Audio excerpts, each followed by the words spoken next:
आदि से अलंकृत है। एक कविता दिया जाता है। सोहे मुंड चंद सो त्रिपुंड सो बिराज भाल, टुंड राजे रदन उदंड के मिलन ते, पाप रूप मनिप विधान जल जीवन के, कुंड सोखी सुजन बचाओ अखिलन ते, ऐसे गिरि नंदिनी के नंदन को ध्यान ही में, कि वे छोड़ सकल अपना ही दिलन ते, भुगति मुक्ति ताके टुंड ते निकासी तापे, कुंड बाधी कंडती भुषुंड के बिलनते। अब देखिए ब्रजवासी दास, ये वृंदावन के रहने वाले वल्लभ संप्रदाय के अनुयायी थे।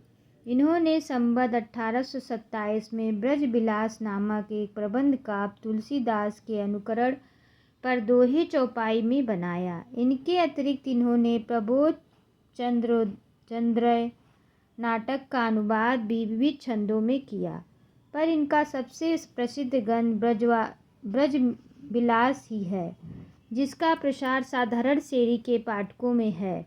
इस ग्रंथ में कथा भी सूर सागर क्रम से ली गई है और बहुत से स्थलों पर सूर के शब्द और भाव भी चौपाई में रख दिए गए हैं। इस बात को ग्रंथकार ने भी स्वीकार किए। या में कछुक बुद्धि नहीं मेरी, उक्ति युक्ति सब सुरही केरी। इन्होंने तुलसी के छंद क्रम ही लिया। भाषा शुद्ध ब्रजभाषा ही है। इसमें कहीं अवधि या बैसरबाली का नाम तक नहीं। जिनको भाषा की पहचान तक नहीं, जो वीर रस की वर्णन परिपाटी के अनुसार किसी पद में बड़ों का द्वित्व देख उसे प्राकृत भाषा कहते हैं, वे चाहे जो कहें। ब्रजविलास में कृष्ण की भिन्न भिन्न लीलाओं का जन्म से लेकर मथुरा गमन तक का वर्णन किया गया है। भाषा सीधी साधी सुव्यवस्थित और चलती हुई है। व्यथा शब्दों की भरती न होने से उसमें सफाई है। यह सब होने पर भी इसमें वह बात नहीं जिसके बल पर गोस्वामी जी के रामचरितमानस का इतना देशव्यापी प्रचार हुआ। जीवन की परिस्थितियों की वह अनेक रूपता, गंभीरता और मर्मस्पर्शिता इसमें कहाँ जो रामचरित और तुलसी की बाड़ी में है। इसमें तो अधिकतर कीड़ामय जीवन का ही चित्रण है। फिर भी साधारण श्रेणी के कृष्ण भक्त पाठकों में इसका प्रचार है। नीचे कुछ पद दिए जाते हैं। कहत जसोदा कौन, ब्रजवासी दास के, विधि समझाऊं अब कान्हा, भूल दिखायो चंद में ताही कहत हरि खान, एहे देत नित माखन मोको, छिन छिन देत तात सो तोको, जो तुम श्याम चंद की खे हो, बहुतो फिर माखन कह पे हो, देखत रहे खिलौना चंद, हठ नहीं कीजे बाल गोविंद, पाला गो हठ अधिक न कीजे, मैं बलि रिसाई तन चीजे, जसुमत कहत कहा धो कीजे, मांगत चंद कहाँ ते दीजे, तब जसुमत इक जलपुट लीनो, कर मैले नहीं ऊंचे कीनो, ऐसे कही श्याम बहरावे, आवा चंद तुहि लाल बुलावे, हाथ लिए तही खेलत रहिए, नेक नहीं धरनी पे धरिए।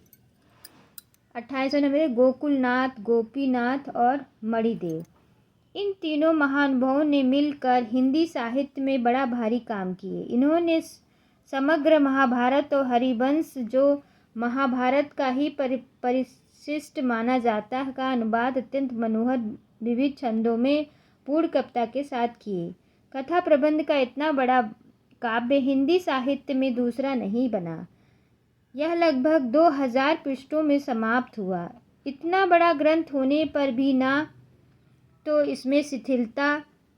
इसमें कहीं शिथिलता आई और ना ही रोचकता और काव्य गुण में कमी हुई। छंदों का विधान इन्होंने ठीक उसी रीति से किया जिस रीति से इतने बड़े ग्रंथ में होना चाहिए। जो छंद उठाया उसका कुछ दूर तक निर्वाह किया। केशव की तरह छंदों का तमाशा नहीं दिखाया।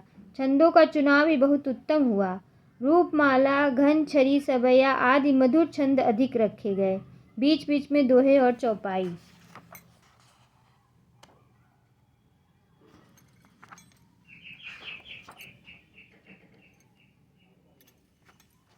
भी।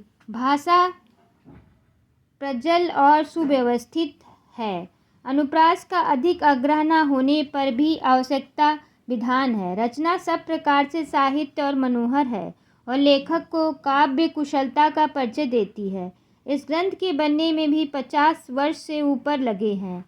काव्य कुशलता का परिचय देती है, इस ग्रंथ के बनने में लगभग 50 वर्ष ऊपर लगे हैं। अनुमाता इसका आरंभ संवत 1830 में हो चुका था और संवत 1884 में जाकर समाप्त हुआ। इसकी रचना काशी नरेश महाराज उदित नारायण सिंह की आज्ञा से हुई, जिन्होंने इसके लिए लाखों रुपए व्यय किए। इस बड़े भारी साहित्य यज्ञ के अनुष्ठान के लिए हिंदी प्रेमी उक्त महाराज के सदा कृतज्ञ रहेंगे।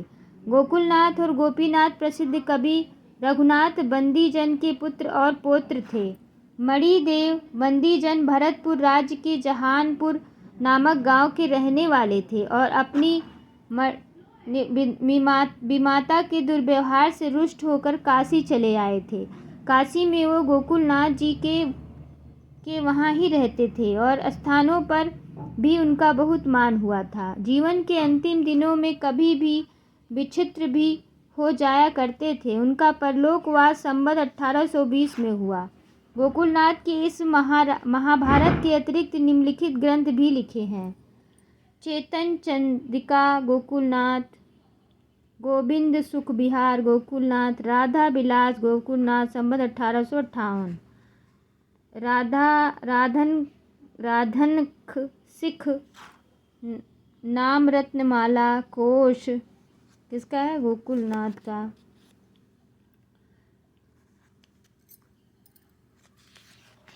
किसका? गोकुलनाथ का।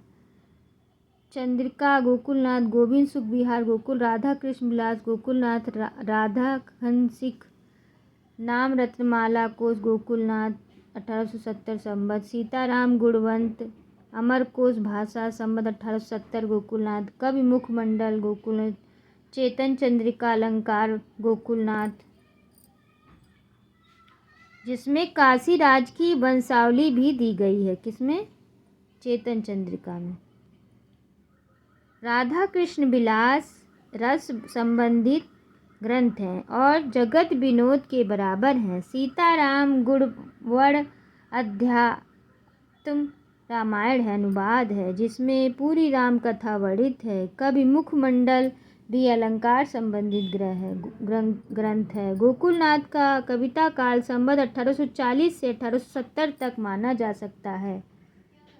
ग्रंथों की सूची से यह स्पष्ट है कि ये कितने निपुण कवि थे। रीति और प्रबंध दोनों ओर इन्होंने प्रचुर रचना की।